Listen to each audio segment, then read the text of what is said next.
بسم اللہ الرحمن الرحیم۔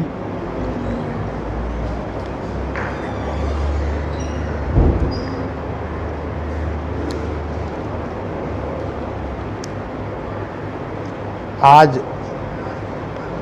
کا موضوع تعارض ہے۔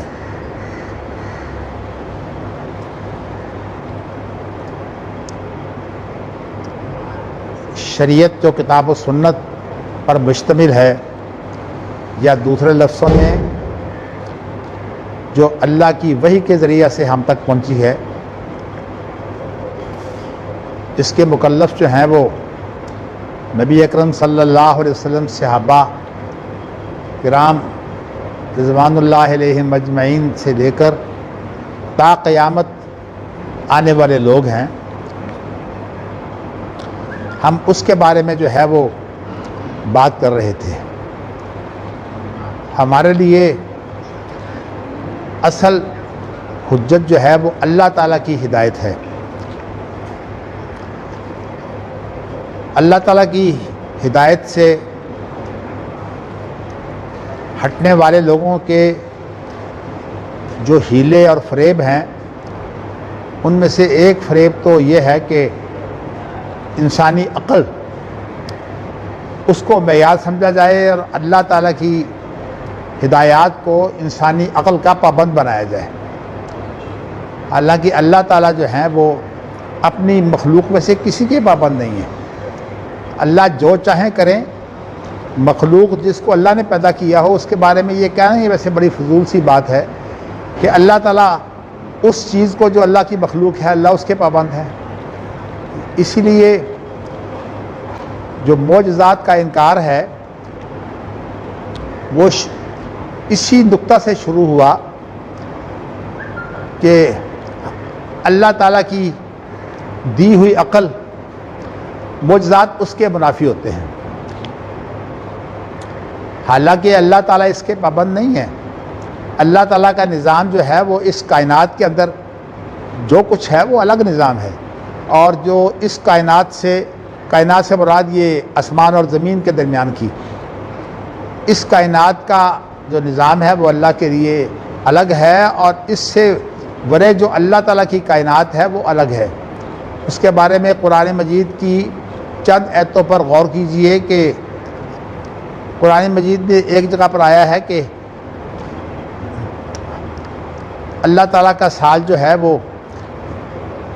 اللہ کا دن جو ہے وہ 1000 سال کے برابر ہوتا ہے۔ کألف سنۃ مما تعدون، جو تم گنتی کرتے ہو اس کے 1000 سال کے برابر جو ہے وہ اللہ کا دن ہوتا ہے۔ اور دیگر بعض جگہ پر جو ہے وہ قیامت کا ذکر کر کے بتایا ہے کہ قیامت کا دن جو ہے یہ 50,000 سال کا ہوگا۔ اصل میں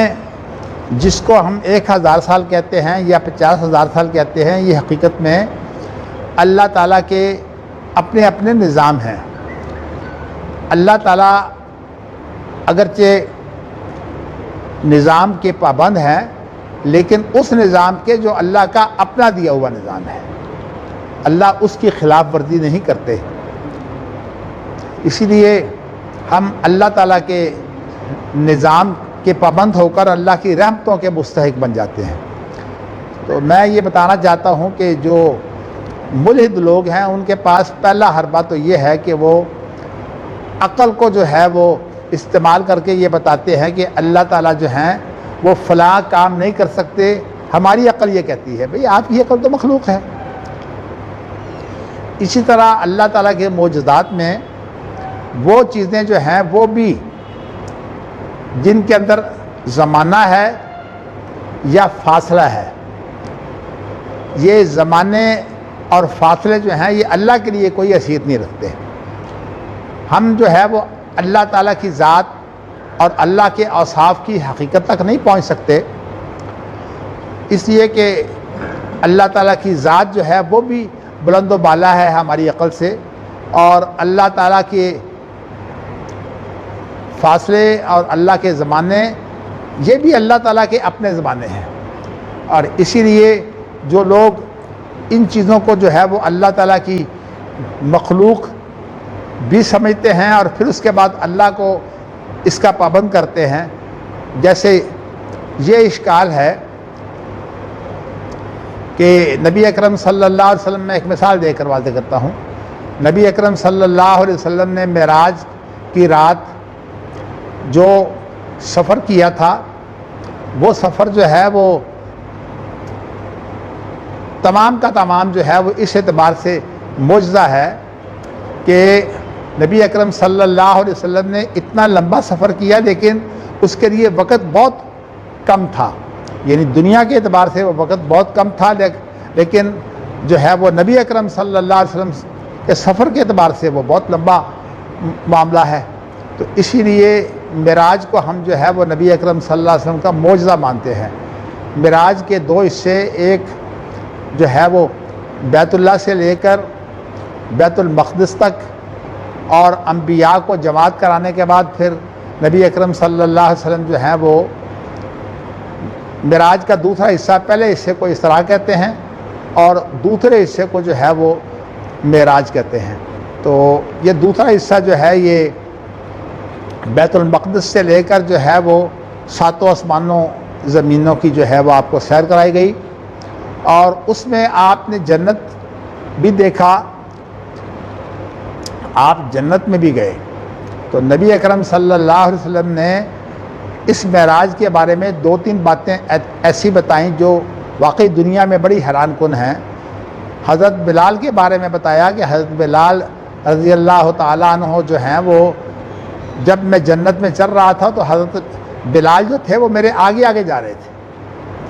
اور میں ان کی جوتی کی آہٹ سن رہا تھا. اسی طرح حضرت عمر رضی اللہ تعالیٰ عنہ کے بارے میں بتایا کہ میں نے ان کا محل دیکھا، اس محل کے اندر جو ہے وہ ایک نوجوان لڑکی جو ہے وہ بیٹھی ہوئی تھی. تو نبی اکرم صلی اللہ علیہ وسلم فرمایا کہ میں نے حضرت عمر رضی اللہ تعالیٰ عنہ کے محل میں، ظاہر ہے کہ وہ لڑکی، اس کا تعلق حضرت عمر رضی اللہ تعالیٰ عنہ کے ساتھ آخرت میں ہوگا، اس لیے اللہ کے نبی کو حضرت عمر کی غیرت یاد آ گئی اور اس لیے انہوں نے بس یہاں تک بات ہوئی ہے.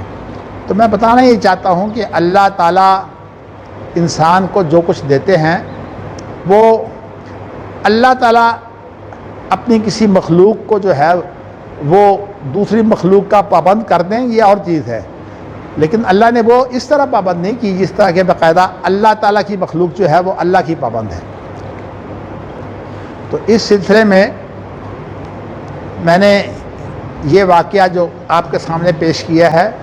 حضرت بلال کا واقعہ، ظاہر ہے کہ نبی اکرم صلی اللہ علیہ وسلم کی وفات بھی ہو گئی اور اس کے بعد تا قیامت جو وقت آنے والا ہے وہ بھی شامل ہے، اور اس کے بعد 50,000 سال کا دن جو ہے اس کے مطابق جو ہے وہ حضرت بلال جنت میں بھی داخل ہو گئے اور جنت میں آپ جو ہے وہ نبی اکرم صلی اللہ علیہ وسلم کے سامنے آگے سے جو ہے وہ گزر رہے ہیں یا آگے آگے جا رہے ہیں. تو اس کا مطلب یہ ہے کہ اللہ تعالیٰ نے اس زمانے کو جو ہے وہ اتنا سمیٹ دیا کہ نبی اکرم صلی اللہ علیہ وسلم نے جو ہے وہ ایسی چیز دیکھی جو زمانے کے اعتبار سے بہت بعد میں آنے والی ہے. تو اس لیے چونکہ اللہ تعالیٰ اپنی مخلوق زمانے کے پابند، اس لیے اللہ تعالیٰ جو ہیں وہ جو چاہیں کریں اور اللہ کے لیے تمام طاقتیں ہیں. ان اللہ علی کل شیء قدیر. اسی وجہ سے ابن حزم رحمۃ اللہ علیہ نے کچھ اشکال جو ہیں وہ پیش کیے ہیں اپنے منطق اور فلسفہ سے متاثر ہونے کی بنا پر، اور وہ اشکال جو ہیں وہ ٹھیک نہیں ہیں، اس وجہ سے کہ اللہ تعالیٰ کے لیے جو چیز ممکن ہے وہ انسانوں کی پابند نہیں ہوتی. میں آپ کو جو ہے وہ یہ بتا رہا تھا کہ اللہ تعالیٰ کا نظام جو ہے اس کے مطابق وحی کا سلسلہ جو ہے وہ نہایت شاندار ہے. اللہ نے وحی کے لیے جو انتظام کیا ہے وہ بہت اعلیٰ کیا ہے. قرآن مجید کے لیے اللہ کا جو نظام ہے وہ تو یہ ہے کہ باقاعدہ قرآن مجید کو نبی اکرم صلی اللہ علیہ وسلم کے دل پر اتارا ہے اور اس کے بعد اس کو زبان پر یاد رکھنے کے لیے جو ہے وہ حضرت جبرائیل امین علیہ الصلاۃ والسلام جو ہے وہ ہر رمضان میں آپ کے ساتھ دور کیا کرتے تھے نبی اکرم صلی اللہ علیہ وسلم کا یہ جو دور ہے یہ اصل میں آپ کو جو ہے وہ زبانی یاد کرانے کے لیے ہوتا تھا، ویسے قرآن مجید جو ہے وہ پورے کا پورا آپ کے دل پر جو ہے وہ اتر چکا تھا۔ تو اس طرح سے نبی اکرم صلی اللہ علیہ وسلم کو جو ہے وہ تسلی دی گئی ہے۔ تو میں نے زیادہ بات جو ہے وہ میں ادھر لے گیا تھا کہ نبی اکرم صلی اللہ علیہ وسلم نے جس طرح قرآن مجید ہمیں بتایا ہے کہ یہ اللہ کا کلام ہے، حالانکہ ہمارے سامنے تو اللہ نے نہیں اتارا، تو نبی اکرم صلی اللہ علیہ وسلم کے کہنے پر ہم اس کلام کو جو ہے وہ اللہ تعالیٰ کی کلام مانتے ہیں۔ اسی طرح جو ہے وہ نبی اکرم صلی اللہ علیہ وسلم کی جو باقی زندگی ہے وہ اللہ نے وہی قرار دی ہے، اور نبی اکرم صلی اللہ علیہ وسلم اور دیگر انبیاء کو اللہ نے معصوم بتایا ہے۔ معصوم اس کو بولتے ہیں جس کو اللہ بچانے والے ہوں۔ نبی اکرم صلی اللہ علیہ وسلم نے ہمارے سامنے جو کچھ بھی پیش کیا ہے یہ وہی ہے، اور اس کے اندر اگر کوئی ایسی چیزیں ہیں جو نبی اکرم صلی اللہ علیہ وسلم نے کافی انتظار کے بعد جو ہے اس میں اجتہاد کیا ہے، تو نبی اکرم صلی اللہ علیہ وسلم کا اجتہاد جو ہے اس کے اندر اگر غلطی واقع ہو جائے تو اللہ تعالیٰ وہ بھی درست کر دیتے ہیں۔ اس اعتبار سے نبی اکرم صلی اللہ علیہ وسلم اپنی غلطی پر قائم نہیں رہتے، تو نبی اکرم صلی اللہ علیہ وسلم کو اس طرح معصوم بنا کر تمام امت کو، جس میں آدم علیہ السلام سے لے کر جو ہے وہ حضرت عیسیٰ علیہ السلام تک تمام انبیاء بھی شامل ہیں، اور اللہ کے دیگر نیک بندے صدیقین، شہداء اور صالحین بھی شامل ہیں، اور گناہ گار بندے جو اسلام نہیں لائے وہ بھی آپ کی امت دعوت میں شامل ہیں۔ یعنی تبلیغ کے اعتبار سے آپ نے تمام کو جو ہے وہ اللہ کا پیغام پہنچایا ہے۔ اب یہ اللہ کا کام ہے کہ یہ پیغام کیسے جو ہے وہ پوری دنیا میں پھیلتا ہے، تو اللہ کا طریقہ کار جو ہے وہ اپنا ہے، اور حقیقت یہ ہے کہ وہ طریقہ کار اللہ تعالیٰ اپنے بندوں سے کام دیتے ہیں۔ انبیاء تو بہت بڑی شخصیت ہوتے ہیں، ہم بہت معمولی لوگ ہیں، لیکن قرآن مجید کے اوپر جو ہم نے کلیت القرآن کھولا ہے، اس کلیت القرآن کے اندر ہمارے ہاں جو ہے وہ عشرہ صغرا مکمل ہو چکی ہے، کتابت کے اعتبار سے، اپنا تصنیف کے اعتبار سے، اور اسی طرح جو ہے وہ سنانے کے اعتبار سے، تلاوت کے اعتبار سے عشرہ صغرا جو ہے وہ مکمل ہو چکی ہے۔ اور قرآن مجید کے سیکھنے کے لیے اور قرآن مجید کو آگے پہنچانے کے لیے دو اصطلاحات ہیں، ایک ہے تلقی اور دوسری اصطلاح ہے تلاوت۔ یہ دونوں اصطلاحات جو ہیں وہ قرآن مجید میں استعمال ہوئی ہیں۔ آدم علیہ السلام کے بعد آدم علیہ السلام کے ایک بڑے ہی نیک بیٹے ابراہیم علیہ السلام کے بارے میں کہا ہے وَإِذِ ابْتَلَىٰ إِبْرَاهِيمَ رَبُّهُ بِكَلِمَاتٍ فَأَتَمَّهُنَّ قَالَ إِنِّي جَاعِلُكَ لِلنَّاسِ إِمَامًا۔ تو ابراہیم علیہ السلام کو اللہ نے بچپن سے لے کر جو ہے وہ آخری دم تک جو ہے وہ آزمایا۔ تو ابراہیم علیہ السلام نے اللہ پر اتنا اعتماد کیا، اس لیے ابراہیم علیہ السلام جو ہیں وہ ہر آزمائش میں کامیاب ہوئے۔ تو اللہ تعالیٰ نے ان کے بارے میں یہ اعلان کر دیا کہ انی جاعلک للناس اماما، میں تمہیں جو ہے وہ دنیا بھر کا امام بنانے والا ہوں۔ تو ابراہیم علیہ السلام کی جو شریعت ہے یہ تمام آدم علیہ السلام کی اولاد کے لیے ہے، اور اس کے بعد پھر اللہ تعالیٰ نے جو ان کی اولاد میں سے لوگ بھیجے ہیں، موسیٰ علیہ السلام، عیسیٰ علیہ السلام، ان کی شریعت جو ہے وہ تمام انسانیت کے لیے نہیں ہے، بلکہ ان کی شریعت جو ہے وہ صرف یعقوب علیہ السلام کی اولاد جنہیں بنی اسرائیل کہتے ہیں ان کے لیے ہے۔ حضرت عیسیٰ علیہ السلام جو ہیں یہ بنی اسرائیل کے آخری نبی ہیں، تو اس لیے عیسیٰ علیہ السلام کو بنی اسرائیل کے اعتبار سے خاتم النبیین بھی کہا جاتا ہے۔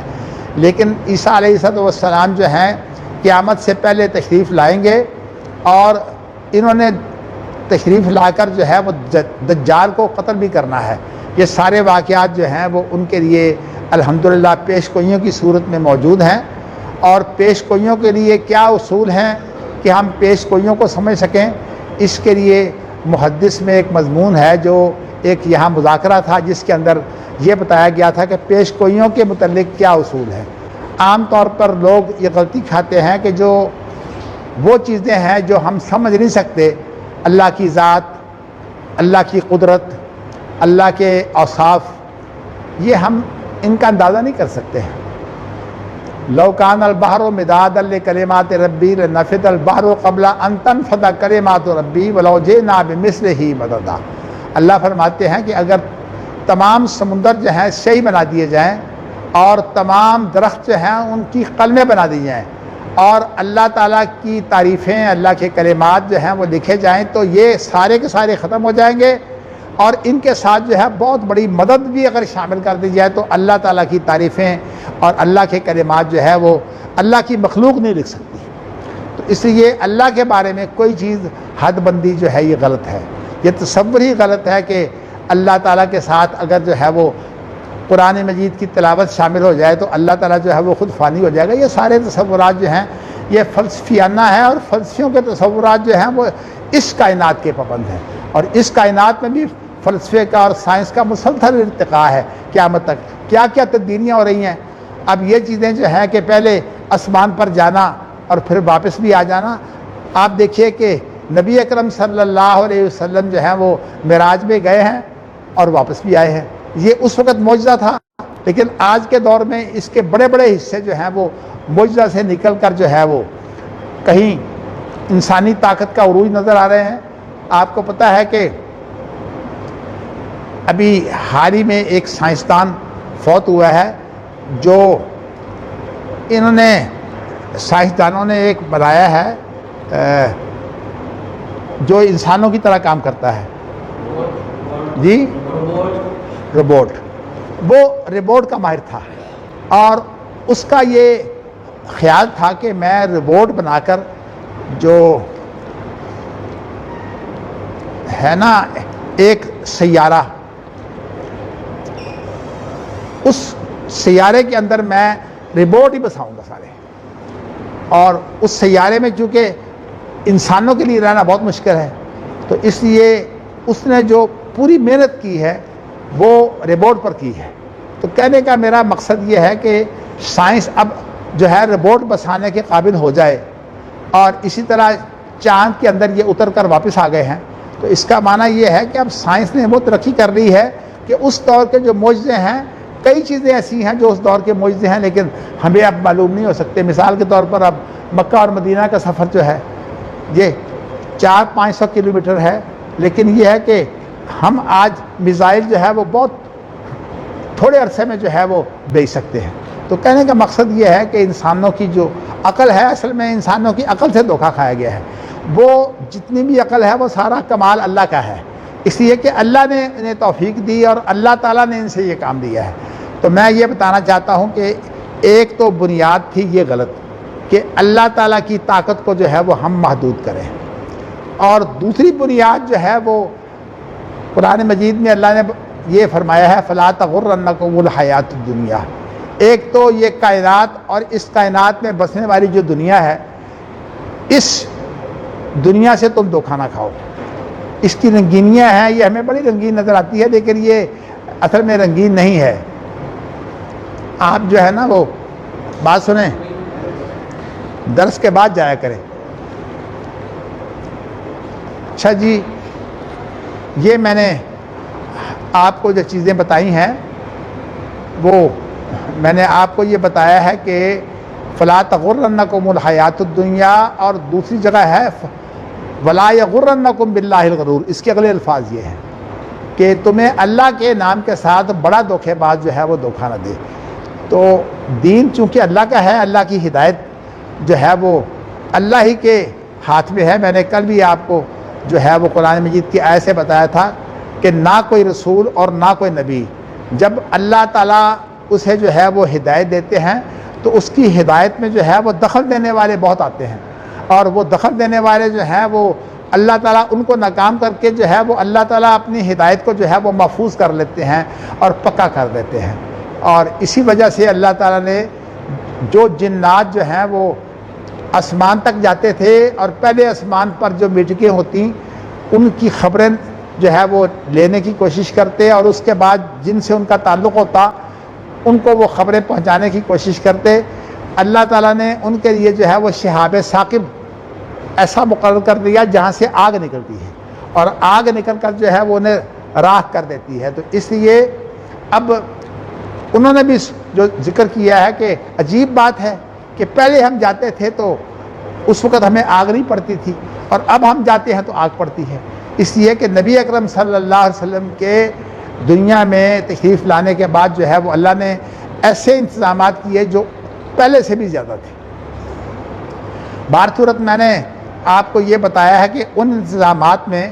نبی اکرم صلی اللہ علیہ وسلم کی ساری زندگی شامل ہے، اور میں یہ بتا چکا ہوں کہ قرآن مجید آپ کی زندگی کا ایک حصہ ہے، یعنی قرآن مجید کی تلاوت کرنا ایک کام ہے، اور قرآن مجید کی تلاوت کے علاوہ نبی اکرم صلی اللہ علیہ وسلم کی پوزیشن یہ ہے کہ ایک قرآن مجید جو ہے مدینہ منورہ میں اترتا تھا، اور ایک قرآن مجید جو ہے وہ مدینہ منورہ کی گلیوں میں چلتا پھرتا تھا، یعنی نبی اکرم صلی اللہ علیہ وسلم جو ہیں وہ چلتے پھرتے قرآن ہیں۔ حضرت عائشہ سے کسی نے پوچھا کہ نبی اکرم صلی اللہ علیہ وسلم کا اخلاق و کردار کیا ہے، تو کہا وَإِنَّهُ لَعَلَىٰ خُلُقٍ عَظِيمٍ، اور اس سے پہلے جو آیت ہے وہ یہ ہے کہ نبی اکرم یہ جو ہے نا کہ نبی اکرم صلی اللہ علیہ وسلم کا جو خلق ہے وہ جو ہے وہ عظیم بھی ہے، اور اس کے علاوہ جو ہے وہ نبی اکرم صلی اللہ علیہ وسلم کا خلق سب کے لیے جو ہے وہ روشنی ہے۔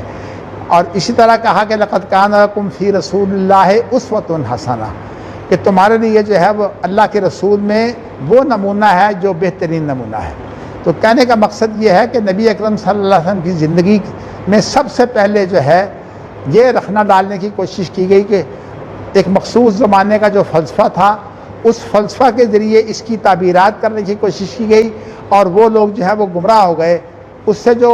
بڑے بڑے گمراہ فرقے ہوئے ہیں، میں ان کا آپ کو جو ہے وہ نام بتا دیتا ہوں بڑے بڑے فرقوں کا۔ ایک تو ان کے جو بابا ہیں، یعنی سب سے بڑے جو ہیں وہ تو ہیں جہمیہ۔ جہم بن صفوان نے جو فلسفہ سے متاثر ہو کر جو ہے وہ یہ کوشش کی تھی کہ اللہ تعالیٰ کے بارے میں، الہیات کے بارے میں جو ہے وہ بہت سی ایسی وضاحتیں کرے جو کتاب و سنت میں موجود نہیں ہیں۔ تو جہم بن صفوان جو ہے یہ سب کا باپ ہے، اور اس کے پیچھے جو لوگ آئے وہ معتزلہ آئے، اور معتزلہ کے پھر شاگرد خاص ہیں جو اشعریہ ہیں اور ماتریدیہ ہیں۔ یہ بتاؤں کہ اشعریہ کے رد کے لیے خود ابو الحسن اشعری جو ہیں ان کی اپنی کتاب موجود ہے ابانہ، اور جو عقیدہ اس وقت جو ہے وہ سمجھا جاتا ہے کہ وہ اشعری عقیدہ جو ہے یہ شاید اہل سنت کا عقیدہ ہے، خود ابانہ جو ہے اس کی تردید کرتی ہے۔ اب دوسری بات جو ہے وہ بہت اہم ہے کہ میں نے آپ کو یہ بتایا تھا کہ جس چیز کا مشاہدہ ہوتا ہے اس مشاہدے کے بعد اگر ہم ذرا گہرائی میں چلے جائیں، جیسے کہ ہم کنویں کے اندر جو ہے وہ ڈول پھینکتے ہیں اور ڈول جو ہے وہ اپنے ساتھ پانی دے آتا ہے، اس طرح اگر ہم گہرائی میں چلے جائیں تو اس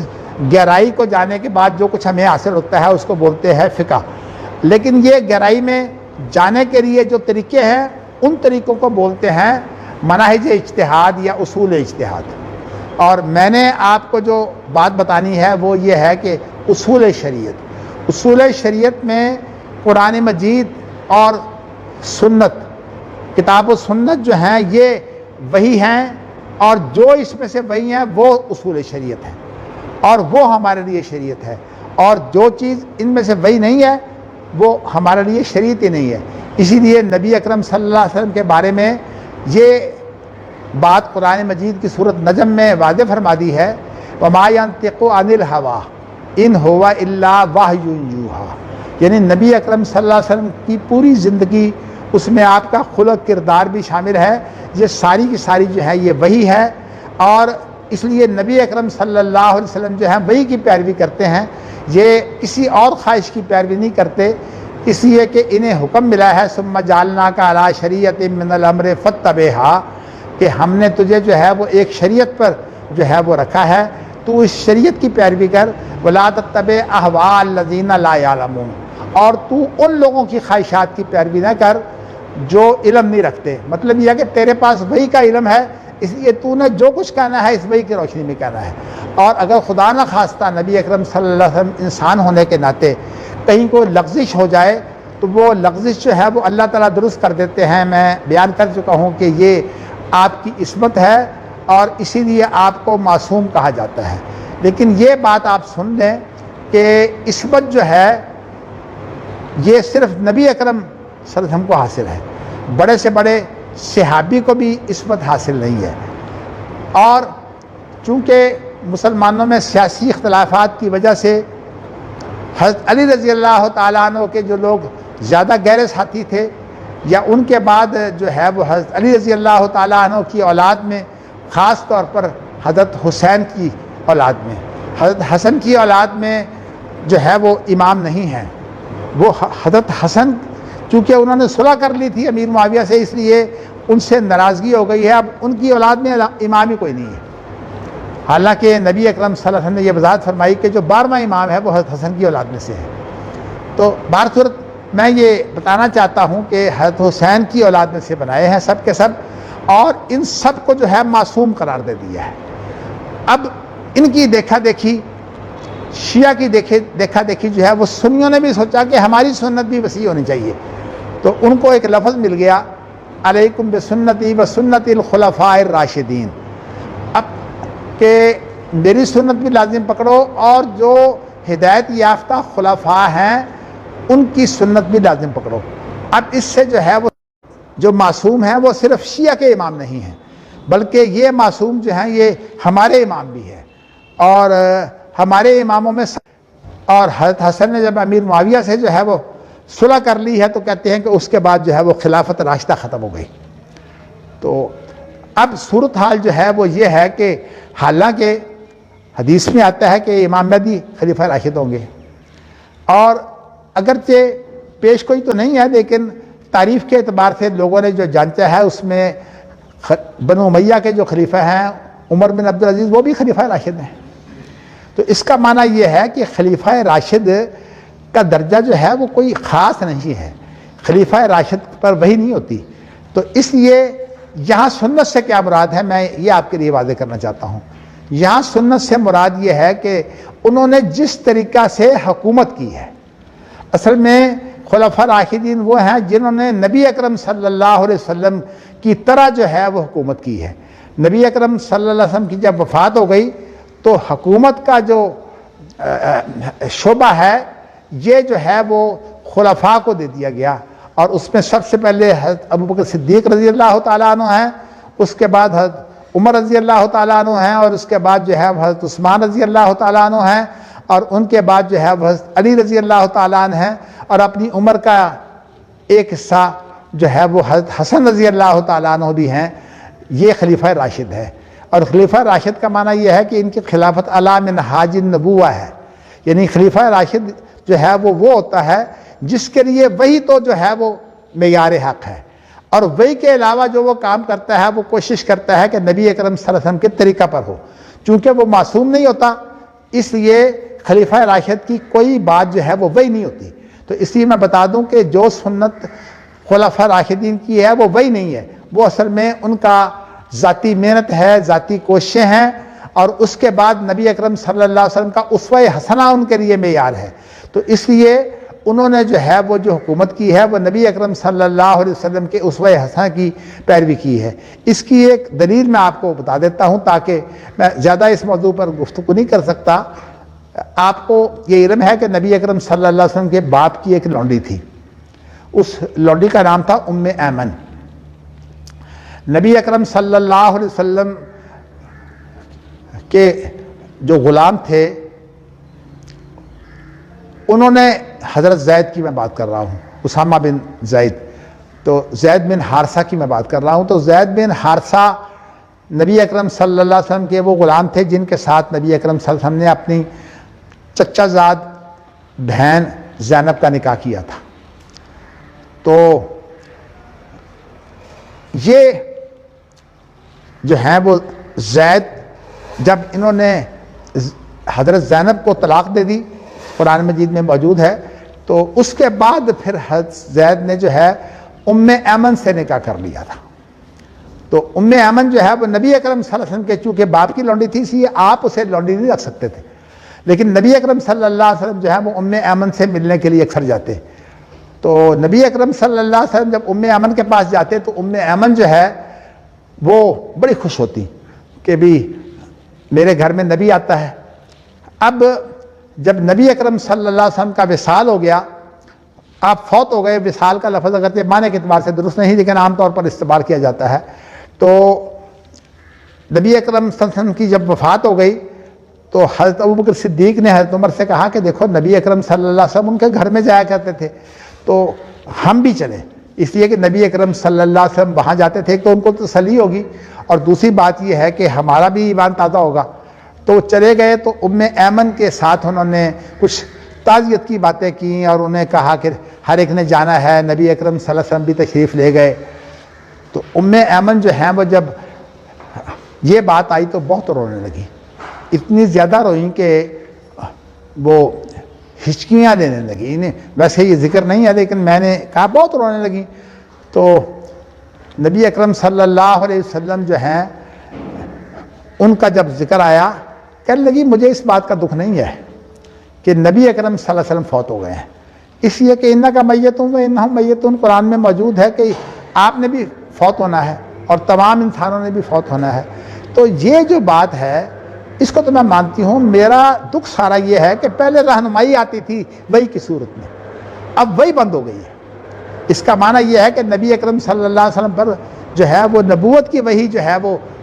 ان کے ساتھ ہی بند ہو گئی۔ اس سے میں آپ کو یہ بتانا چاہتا ہوں کہ حضرت ابوبکر صدیق کو، حضرت عمر کو، عثمان کو اور علی کو جو ہے وہ وحی نہیں ہوتی تھی۔ تو کہنے کا مقصد یہ ہے کہ پھر سنت کا لفظ کو استعمال کیا ہے، سنت سے مراد ان کی حکومت ہے،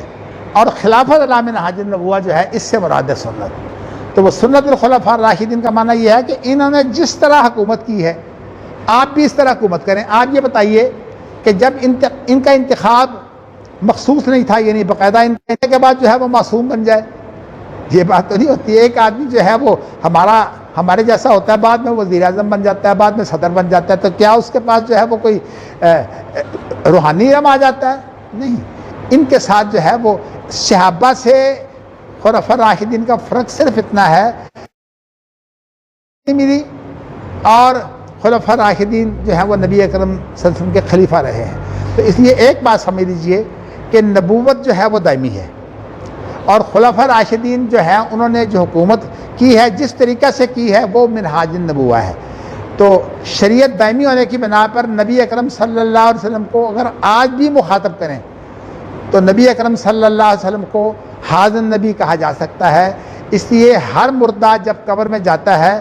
تو وہ نبی اکرم صلی اللہ علیہ وسلم اس کے سامنے پیش ہوتے ہیں۔ کس طرح پیش ہوتے ہیں ہمیں اس کیفیت کا علم نہیں ہے، لیکن کوئی رستہ جو ہے وہ برزخی طور پر جو ہے وہ کھل جاتا ہے۔ برزخی زندگی وہ ہے جس کی ہم تعبیر نہیں کر سکتے، وہ ہماری اس دنیاوی کائنات سے الگ ہے۔ تو نبی اکرم صلی اللہ علیہ وسلم کو سامنے کر کے کہا جاتا ہے کہ اس نبی کے بارے میں تیرا کیا خیال ہے؟ تو وہ پھر بیان کرتا ہے کہ یہ نبی جو ہے یہ میرا نبی ہے، میں اس کا پیروکار رہا اپنی زندگی میں۔ تو جو مومن ہے وہ تو اس کا اقرار کرتا ہے، اور جو منافق ہے جس نے لوگوں کی دیکھا دیکھی جو ہے وہ ایمان لایا ہوتا ہے تو وہ کہتا ہے کہ مجھے پتہ نہیں، سمعت الناس یقولون شیئا فقلتہ، میں نے لوگوں سے سنا کہ وہ ایک بات کہتے تھے کہ یہ رسول ہے، میں نے بھی رسول کہہ دیا۔ تو معنی یہ ہے کہ نبی اکرم صلی اللہ علیہ وسلم کے ساتھ قلبی تعلق بنانا بڑا ضروری ہے، ورنہ انسان جو ہے جہاں اسلام اور کفر کی بات ہے یہ تو ہمارے اعتبار سے ہے، لیکن جہاں تک ایمان اور نفاق کی بات ہے یہ انسان کی اندرونی کیفیت کے اعتبار سے بات ہے۔ تو اس لیے ایک مقابلہ ہے ایمان اور کفر کا، یہ تو ظاہری طور پر ہے، اور ایک ہے جس طرح کہ ایمان جو ہے وہ ایک باطنی چیز ہے، اس طرح جو ہے وہ یہ چیز بھی جو ہے یہ باطنی ہے۔ تو نبی اکرم صلی اللہ علیہ وسلم کے بارے میں ہم بھی جو ہے وہ ایک اقرار کرتے ہیں، اور یوں جو ہے وہ باور کراتے ہیں جیسے نبی اکرم صلی اللہ علیہ وسلم ہمارے سامنے ہیں۔ اس لیے کہ یہ جو خطاب ہے نا یہ محسوس مبصر کے لیے ہوتا ہے، جس کو محسوس کیا جا سکے اور جس کو دیکھا جا سکے۔ تو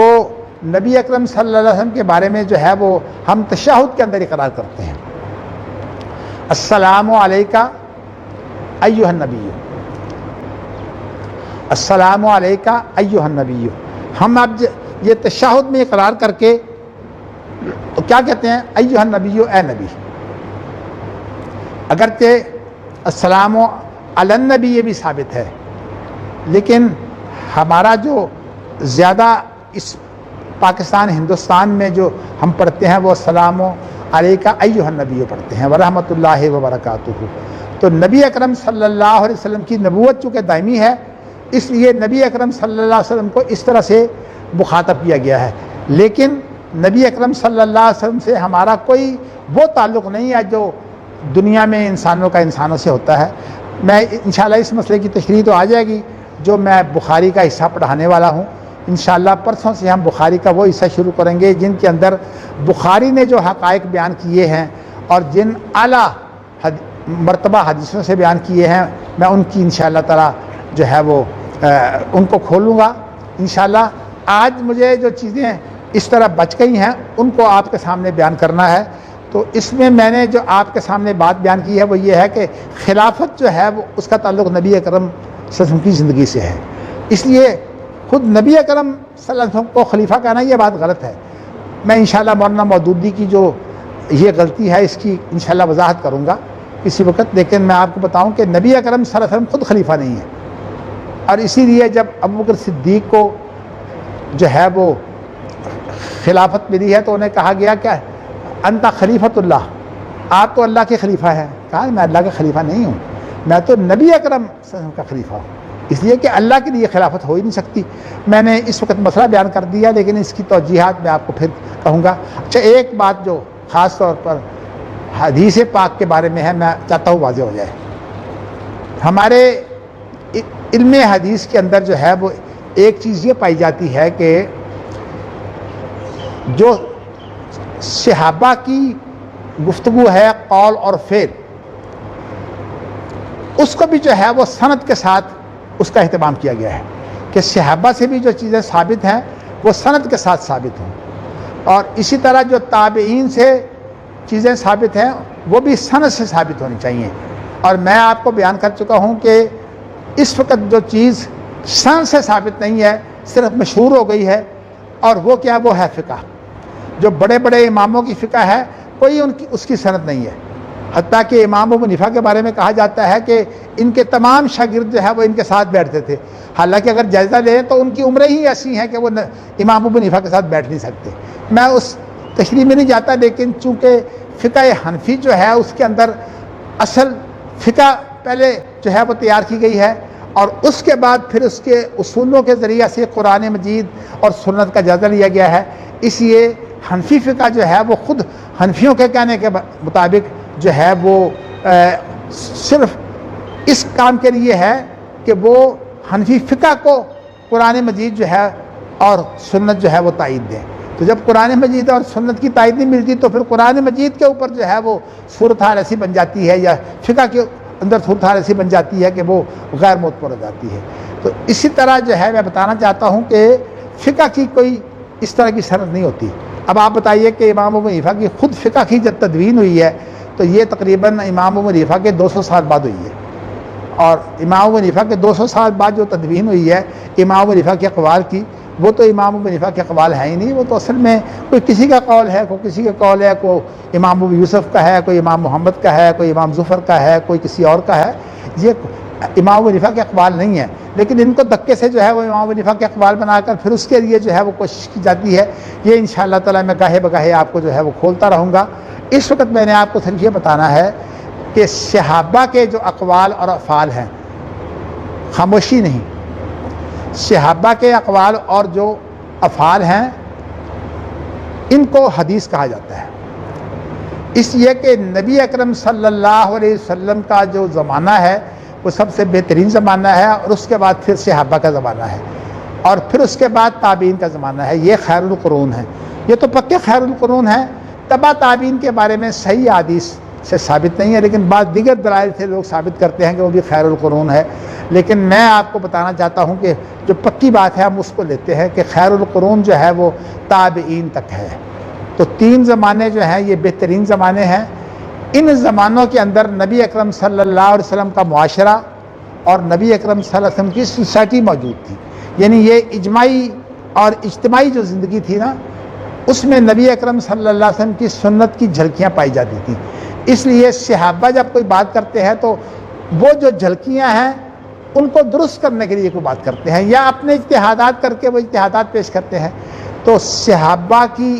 اگر بات جو ہے وہ اس میں صحابی کا اجتہاد شامل نہ ہو اور وہ بنی اسرائیل سے متعلق جنہوں نے پوری انسانیت کی جو ہے وہ تاریخ بیان کی ہے اس میں سے بھی نہ ہو، بلکہ قرآن مجید کی وہ تشریح ہو، تو وہ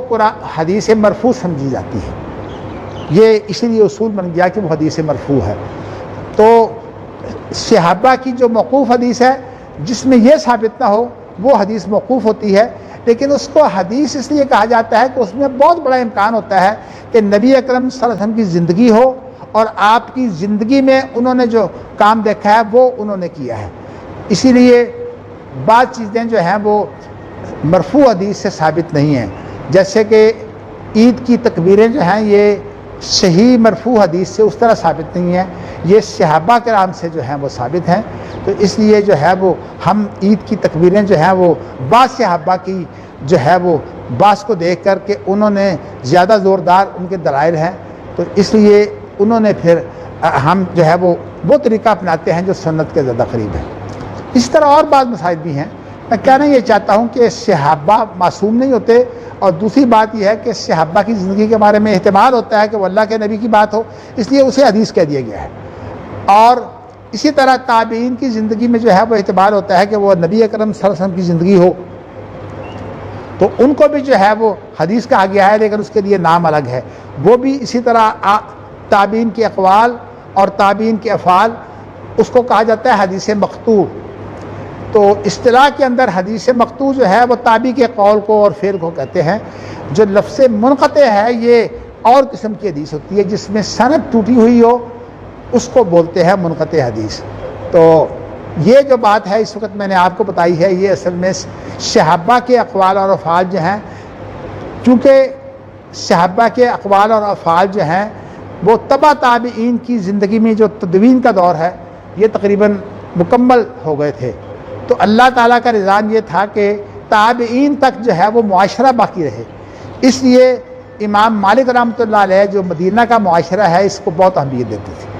تو یہ تو میں نہیں کہتا کہ امام مالک جو ہیں وہ مدینہ کے اجماع کو حجت دیتے ہیں، یہ بات تو درست نہیں ہے، بلکہ امام مالک رحمۃ اللہ علیہ جو ہے وہ باقاعدہ مدینہ کی جو زندگی ہے اس کو بہت اہمیت دیتے تھے۔ اگرچہ لوگوں نے یہ بات بھی مشہور کی ہوئی ہے کہ امام مالک رحمۃ اللہ علیہ جو ہے مدینہ میں جوتی نہیں پہنتے تھے، ممکن ایسا ہو تو، لیکن کوئی سند اس کے لیے پکی نہیں ہے۔ تو میں بتانا ہی چاہتا ہوں کہ امام مالک جو ہیں وہ مدینہ منورہ میں جب بیٹھتے اور اپنے سبق کے اندر یہ کلمے بھی دہراتے کہ ما من احد الا وقولہ مقبول او مردود علیہ الا صاحب ھذا القبر، اس قبر کے حامل نبی اکرم صلی اللہ علیہ وسلم کے علاوہ دنیا میں کوئی ایسا شخص نہیں ہے جس کی ساری باتیں مانی جائیں اور ساری باتیں جو ہیں وہ چھوڑ دی جائیں، حتیٰ کہ شیطان کی بھی ساری باتیں نہیں چھوڑی گئی۔ ایک دفعہ اس نے کسی صحابی کو ابو ہریرہ کو جو ہے وہ آیت الکرسی سکھا دی، تو وہ بات بھی ہم مانتے ہیں۔ کہنے کا مقصد یہ ہے کہ ہم یہ دیکھتے ہیں کہ بات درست ہو۔ حضرت علی کہتے ہیں کہ اعرف الحق تعرف الرجال، حق کو پہچان لے، انسان جو حق کے حامل ہے تمہیں خود بخود معلوم ہو جائیں گے۔ تو کہنے کا مقصد اس میں یہ ہے، لیکن بڑی عجیب بات ہے کہ اگر کوئی بات ہو سکتی تھی تو چلیے نبی اکرم صلی اللہ علیہ وسلم کو تو آپ نے چھوڑا تھا، آپ جو ہے وہ صحابہ کی تقلید کر لیں۔